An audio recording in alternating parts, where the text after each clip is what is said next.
mode. Later, we will conduct a question-and-answer session.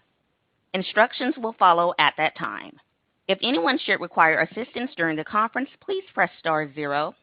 I would now like to turn the conference over to your host, Mr. Chris Jakubik, Head of Global Investor Relations for the Kraft Heinz Company. Please go ahead, sir. Thank you, and hello, everyone. This is Chris Jakubik, Head of Global Investor Relations at Kraft Heinz Company, and welcome to our Q&A session for our first quarter 2021 business update. As you know, during our remarks today, we will make some forward-looking statements that are based on how we see things today. Actual results may differ due to risks and uncertainties, and these are discussed in our press release and our filings with the SEC. We will also discuss some non-GAAP financial measures today during the call, and these non-GAAP financial measures should not be considered a replacement for and should be read together with GAAP results. And you can find the GAAP to non-GAAP reconciliations within our earnings release. Before we begin, I'm going to hand it over to our CEO, Miguel Patricio, for a few quick opening remarks. Miguel? Well, thank you, Chris. I just wanted to start our session today with a few overall thoughts. First, that we have had a very, very encouraging start of the year, both top line and bottom line, with our strongest growth in priority platforms and markets, especially in underdeveloped countries with a very strong result. We were able to hold household penetration gains even as markets begin to open, and effectively managing inflation and supply constraints. We are also very encouraged by our progress with initiatives to accelerate our advantage in different areas, like in marketing, being more agile and more creative, in retail and food service joint business plans, in unlocking capacity in grow and energize platforms, and also on bringing efficiencies, gross efficiency gains that we continue tracking to be about $400 million in the year. That said, we feel that it's still too early to change our outlook for the full year. We still expect 2021 financials to be ahead of our strategic plan, and we are expecting mid-single-digit growth in Q2 2021 versus the same period in 2019. At the same time, we should see stronger but manageable inflation beginning in Q2. Finally, we are pleased with additional financial flexibility that we are building. We continue to aggressively reduce debt, and our divestitures are on track to further increase flexibility. I will now hand it back to the operator, and we can start the Q&A. Thank you. At this time, if you would like to ask a question, please press star, then the number 1 on your telephone keypad. Again, that is star 1. Your first question comes from the line of Andrew Lazar with Barclays.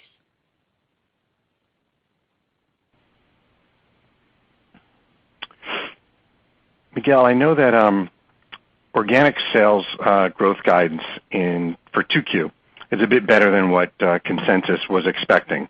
But it does represent a notable sequential deceleration, versus 2019. And I'm trying to get a sense of, I assume this is primarily just A1Q was quite a bit stronger than you probably thought, and maybe you're also trying to be thinking through and being prudent about what further, sort of reopening and mobility means for sales trends going forward. And then I was hoping maybe Rafa could comment even briefly on just how he sees the durability of the emerging market strength that we saw in the quarter. Thank you. Hi, Andrew. Thank you for the question. Now, keep in mind that in the second quarter, we are going to have a different mix. Food service will be stronger, and for sure with opening of the market because of COVID fading, the mix will change, and so that is one of the reasons. The second reason, also, let's remember McCafé, that it was in the numbers of 19, and that is not in the numbers of 21, and that has a strong impact. I don't know if Paulo, you want to complement that question before passing to Rafael. Miguel, I think you highlight the right point, and we are calling down versus prior year a low single-digit growth, and the impact of McCafe is 1.1 percentage points. So it's not that dramatic of a deceleration, although as you're saying that we are seeing the reopening of the developed markets, and there is some mixed impacts that we're going to feel in the quarter. But that said, yes, first quarter was a very strong quarter, as you mentioned, in terms of net sales when compared with 19. Rafael, please. Yes. Hi, Andrew. Thanks for the question. I mean, for us, emerging markets consumption has held up relatively well during the pandemic, and I would say two key reasons. One is availability. I mean, our customer service across international has been quite consistent during the whole pandemic, but also like the focus, right? The second is the focus. We remain very focused on our emerging market strategy. I mean, center around taste elevation platform, right? And combined with localized, the proven go-to-market expansion model. And this has been performing quite well. There are two factors these two factors helped us during the pandemic, right? And you can see on the results, it added a point of share. We've been gaining share also during the last 3 quarters in a row. So we do expect this momentum to continue as we move throughout the year, and based on the strong initiatives that we discussed during CAGNY. Great. Thanks very much. Your next question comes from the line of Robert Moskow with Credit Suisse. Hi, thanks for the question. I was wondering if you look at your U.S. retail mix as maybe more exposed than some of your peers to kids going back to school. You have mac and cheese there, you have Kraft singles, Oscar Mayer lunch meats, and that's a lot of, I guess, parents making lunches for their kids when they're at home. When they're going back to full-time schooling, do you think that these brands will face more than normal headwinds, or does it somehow kind of does it make up for itself somewhere along the way? Thanks. Well, first of all, thank you for the question.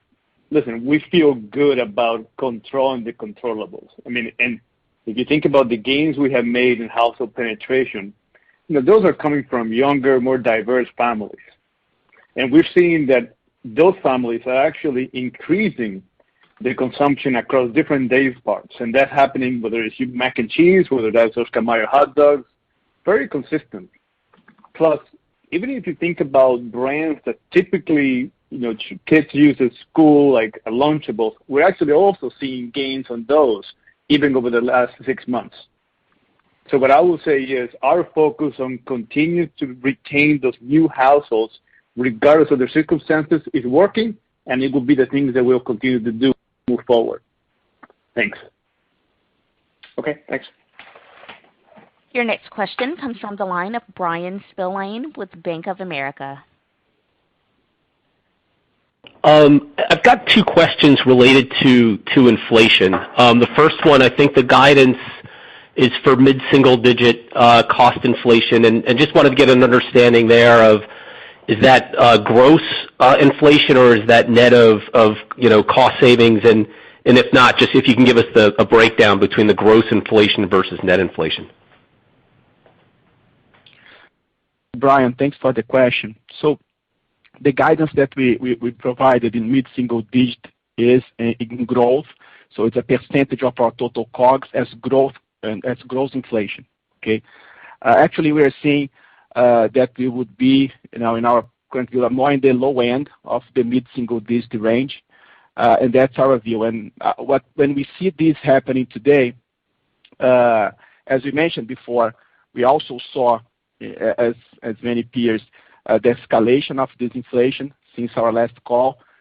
But when we add, as you mentioned, our cost efficiencies that we highlighted around that we're still seeing like $400 million in efficiencies in our supply chain. And all the levers that we have for revenue management, we believe that the final number will be manageable for the company.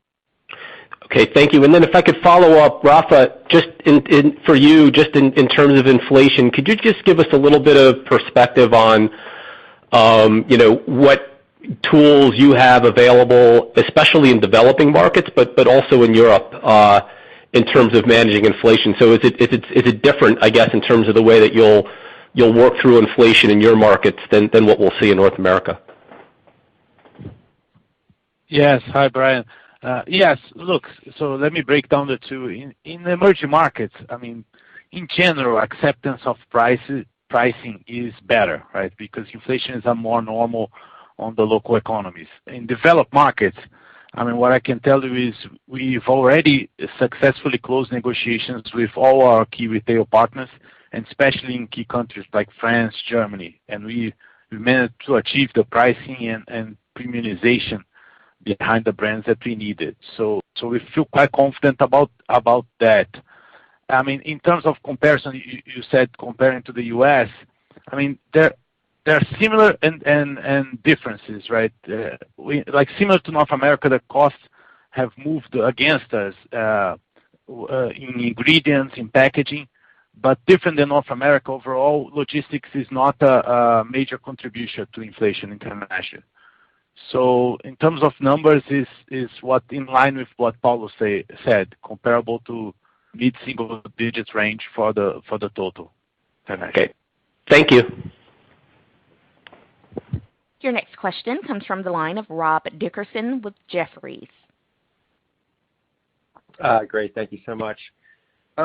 Miguel, I just had a general question kind of around your innovation plans, marketing plans, kind of vis-a-vis SKU rationalization, right? So as we've heard for over a year, right, there's been a lot of optimization for the retailers to kind of focus on those core SKUs, right, and to just essentially, maximize the benefits of velocity and scale, which you also speak to all the time. So I'm just curious, as you kind of, look forward, kind of around that creative development of the innovation, are there sizable pieces of the portfolio that you kind of foresee rationalizing, such that, those tails come off, new innovation comes in, but still focused on the core, on those high velocity items? Thanks. Let me answer a question and I ask Carlos to complement my thoughts.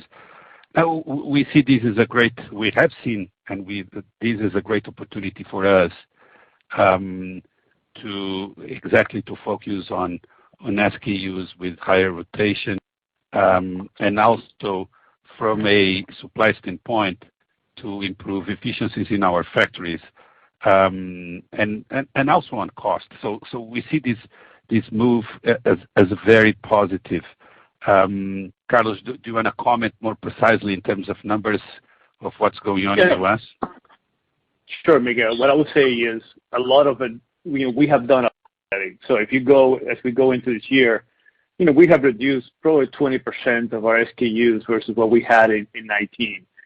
And I think this has been done through collaboration with our retail partners. So we're building together a kind of level of trust and transparency to make sure that we, in fact, focus on our core that drives better velocity and actually allows us to have also better service with our customers. So overall, I feel good about where we are and the progress we have made in this area. Thanks. Okay, great. I'll pass it on.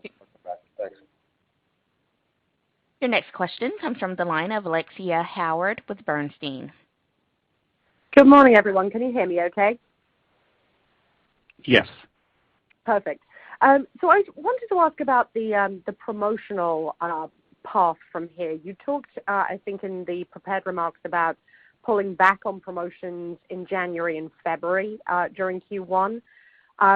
Does that mean that we're likely to see a more elevated level of promotion year on year, given the pullback that happened last year? And what does that mean for net pricing over the next couple of quarters? Thank you, and I'll pass it on. I can start. Let me at least give you a perspective too, first of all, about the overall view of how we're thinking about our pricing and how that fits in terms of our promotions. All I can tell you is I feel good about our ability to pass through our cost inflation and as we see it and where we need to do it.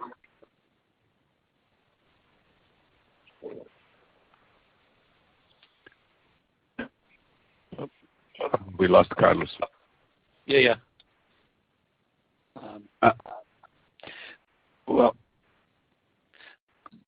so let me just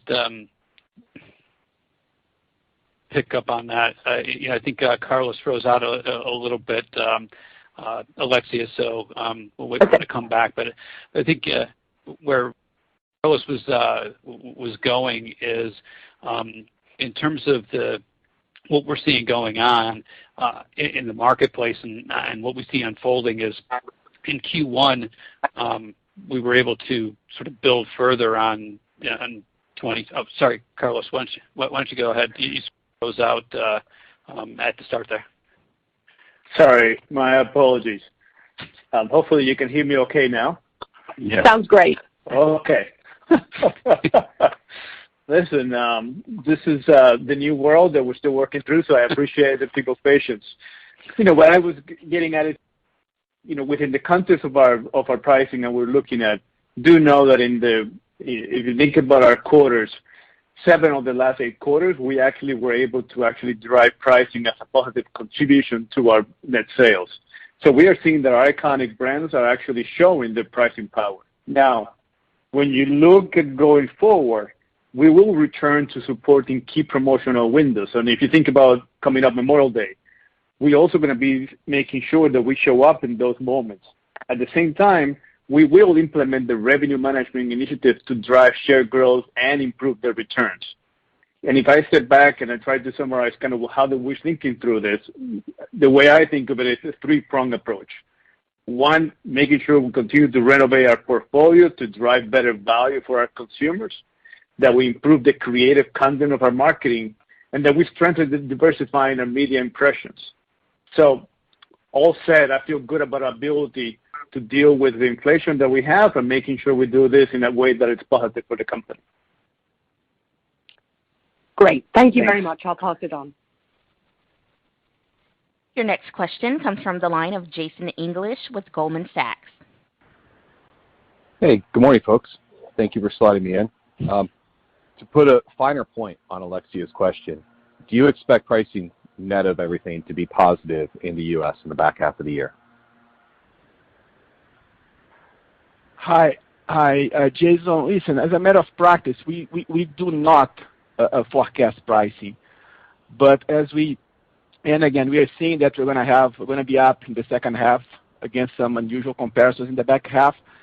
But as Carlos mentioned, we see a lot of levers for us to manage inflation through revenue management, through savings. So we're feeling very good about where how to manage our profitability that's coming from this inflation impact. Maybe to help us get a little more comfort on that, let's flip to the cost side. I know you said sort of low end of mid-singles plus $400 million of cost saves sort of nets us at a 2% sort of net inflation, I think. You can tell me if I'm wrong on that. But what does the cadence look like as we go through the year? Because I'm guessing, given the move of some of these costs, your exit rate in the back half of this year is going to be substantially above that. And if I'm off base on that, please correct me. Listen, we have a ramp-up of gross inflation as the year progresses, but we also have a ramp-up of our savings initiatives going on as the year progresses. And on top of that, we have our revenue management initiatives. So, again, I'm not going to give exactly quarterly number levels here, but that's how you should think about the progression of our cost base. Okay. Thank you. Welcome. Your next question comes from the line of Ken Goldman with J.P. Morgan. Hi, thank you. I'm going to start beating on the dead inflation horse here. I know we're talking about it a lot, but I just wanted to get a sense of how locked in you are on your raw materials for the rest of the year. I guess putting it another way, is it fair to assume, unless there's some big spikes in items that are harder to buy ahead, mid-single-digit inflation is fairly safe to build in? I'm just trying to think, if items like cheese and meat and coffee rise a bit higher, these are items that historically Kraft has, locked in many months in advance at times. So just wanted to get a sense of the risk, either up or down, to that the guidance of mid-single-digit inflation. Hi, Ken. This varies, and again, we have specifically in our big four, our key big four commodities for the full year, we are seeing just a slight inflation. Okay, we are going to have our heaviest comp in Q2, that we're going to be lapping a very low price in cheese last year and a high price of pork bellies this year. But overall, in terms of the big four, we are seeing a slight inflation. In terms of how we manage and hedge this, it varies by type of area. So there are some commodities that we go longer, beyond 6 months, 9 months. There are others that are shorter, but this varies a lot. But what I can tell is overall, when we see the scenarios, of course, there is a lot of volatility in these markets, but overall, when we see where the commodities are today, the range of mid-single digit is what we're seeing. And again, as I said, we are seeing us overall as a percent of COGS in the low end of this range. Very quick follow-up. What are your experts telling you about how valid some of these prices we're seeing for corn and soybeans and meat are, given supply and demand? I guess I'm asking, is there a little bit of froth created by traders in the market right now? And I wouldn't like to enter in this type of forecast. We are more focused on to be sure that we manage our costs for different levels of price, and if we provide to our business the specific hedging profile that allow the business to plan itself. Your next question comes from the line of Laurent Grandet with Guggenheim. Yeah, thank you. Good morning, everyone, and thanks for squeezing me in. So, two questions. One on Canada. So Canada is definitely improving. So could you please give us a bit more color about what's going on there and how sustainable and the growth and the rebound it is for the next few months and quarters? Well, let me answer that question. I think you're absolutely right. Canada is definitely improving. Had a very good quarter.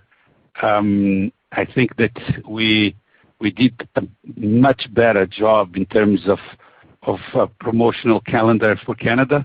That last year we started with big promotions and that the ROI was not exactly great, and we are being much more disciplined on our promotions, and that's what it reflects. So there was a big increase in margin from 16% last year to about 22% this year.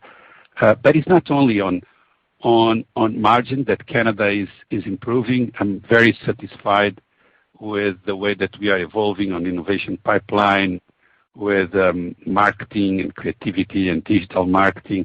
I think we are having a very different Canada than we had just a year and a half ago.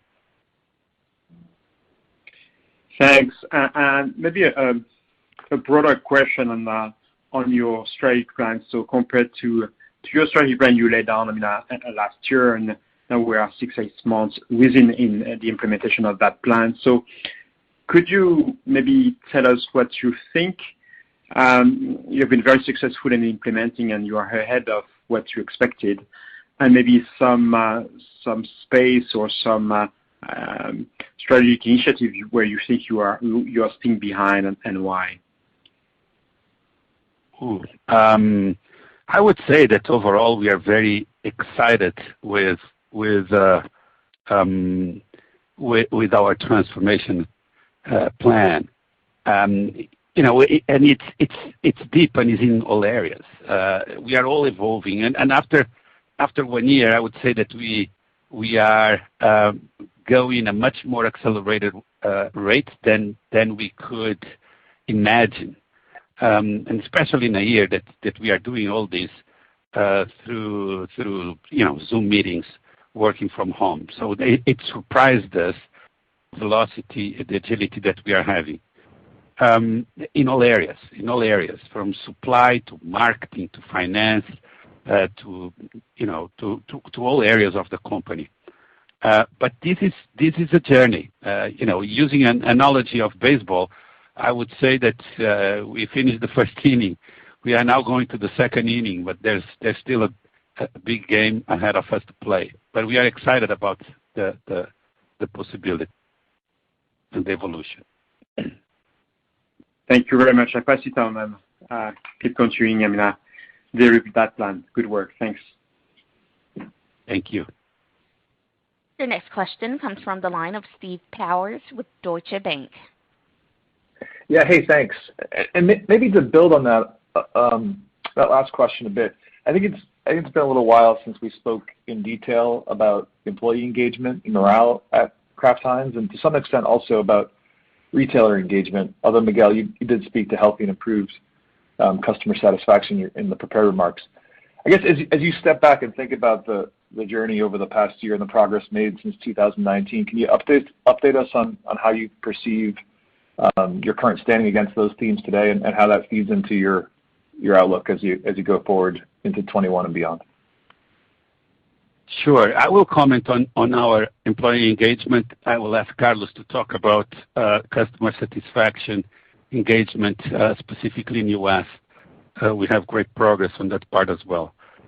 I would say that among everything, all things that we have been doing, maybe employee engagement is where we have the biggest shift. With our people much more engaged. And when I say this is of course through quantitative research, but also qualitatively. So our team is much more engaged, working in a much more cooperative way. We've been eliminating silos that we had in the company, and this year of pandemic we were already organized in a different way, and we had to be much faster in that way. So I would say that the morale is much higher. We have a much more engaged team. They understand the strategy we have ahead, and they are excited about the journey that they are living. That being said, again, we still have room for improvement, and we'll continue working in that sense. Carlos, maybe you can comment on the customer side. Sure, Miguel. Thank you. And I can testify to what Miguel is saying, that we are seeing that across the entire company. The level of engagement, the way that the teams are working with an agile mindset in all that we do. Related to our customers, what I can tell you is we are now in a much different place than we were a year ago. We have now been able to build trust with our key retailers. We are working in a partnership that includes a level of transparency that we hadn't seen in the past. And in fact, our retailers are also partners are recognizing that. So I think that now when we hear from them directly that it feels like a new Kraft Heinz, we take that with pride because of the work that we have now and the collaborations we're doing with them in a way that we hadn't done in the past. So something for us to continue to build on. But thanks for the question. Thank you. And at this time, I would currently like to turn the call back over to Mr. Chris Jakubik. Thank you, and thanks everybody for joining us today. For analysts that have follow-up questions, Andy Larkin and myself will be available to take them, and for the media, Michael Mullen will be available for your calls. So again, thanks everybody for joining us today, and have a great day. Ladies and gentlemen, thank you for participating. This concludes today's conference call. You may now disconnect.